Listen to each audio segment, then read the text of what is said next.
What's up, guys? It's Can here. This is my third time recording this because I keep messing up. I'm recording this using OBS. Don't usually use this.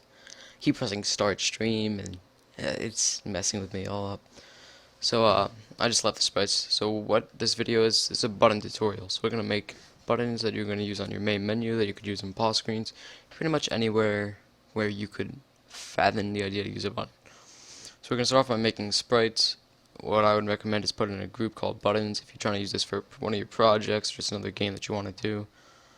And I went ahead and made these already, so we're going to want a play button that's toggled, we're going to exit button that toggled. I decided to make mine SPR underscore button play and SPR underscore button play underscore T, so I know that it's toggled. That's what I have on this one. Where'd it go?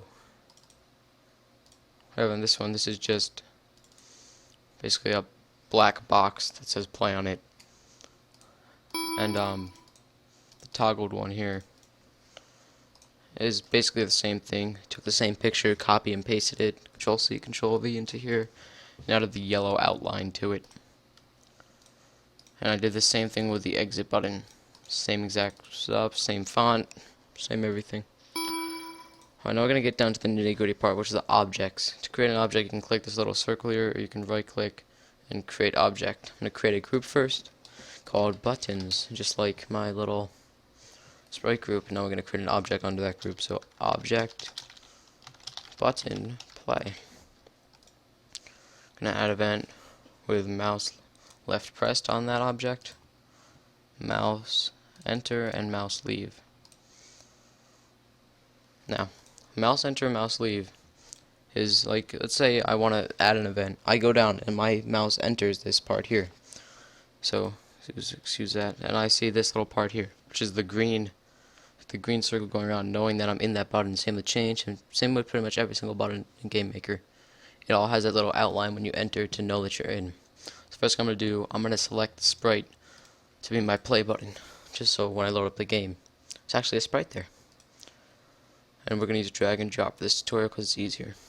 Start with left press. So left press is the click, and we're going to want to have that go to our next room since this is our play button.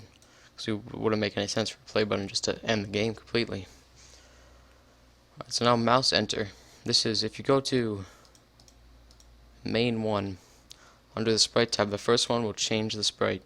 So we're going to want to change our sprite when our mouse enters into our toggled one, toggle 1. So let's say we're just sitting at the main menu. This would be our one right now, not toggled at all. When we go in, it would turn like this, so it would be toggled. I'm just going to copy this one, do the same thing over here, change this to the normal one. Because after we leave, we're going to want to put it back to normal.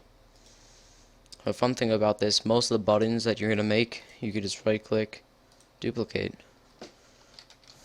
button, exit. The thing you want to do, you want to change left pressed, and you're going to want to change which sprite it changes into. You also want to change which sprite you start off with, because I mean you have a play button, it really makes you exit playing some mind games. Now the exit one is in main 2, this little green power switch, that's to end the game. Now mouse enter, you're going to want to change this into buttons, exit toggled, because that's when you enter, and then button, just normal exit, to set it back to what it was before. Now to place it in our room, we're going to want to make a new room by either pressing create a room here, right click, creating a room, go into our room. We're going to go to objects, and we're going to select object play first, just put it in the middle of our room. Object exit and put it under it. And we're going to run the game. See, when we enter in, it gets that little highlight around it, so we know that our mouse is registering as being in. When we enter the exit, it does the same thing. So when we press play, it's going to take us to the next room, as one would hope. Now we're going to run it again, and when we press exit, it should exit the game. Now, most of the time, if you delete the second room and are only working off one room, and for instance you're trying to test your play button, you're going to end up going to play, and it's going to give you this error, moving to next room after the last room, which means you do not have another room. Most of the issues you'll find, it'll say here, or if you're using code, it'll say like line blank has an issue, and you could go there, but I recommend using drag and drop, especially for buttons, just because it's very simple, very easy thing to do, and very effective way of doing it. Alright, so this is what I kind of want to do with my new channel. I want to bring a lot of game maker tutorials, game maker videos, time lapses of making games, some sprite work, because these are I'm pretty bad at making nice looking buttons, as you can tell. I'm also starting a new work on a zombie survivalist game called In the End, which I'll be probably posting development videos of. I've just been planning it out, and I'm pretty much ready to start it. Just gotta start with characters, story design, stuff like that.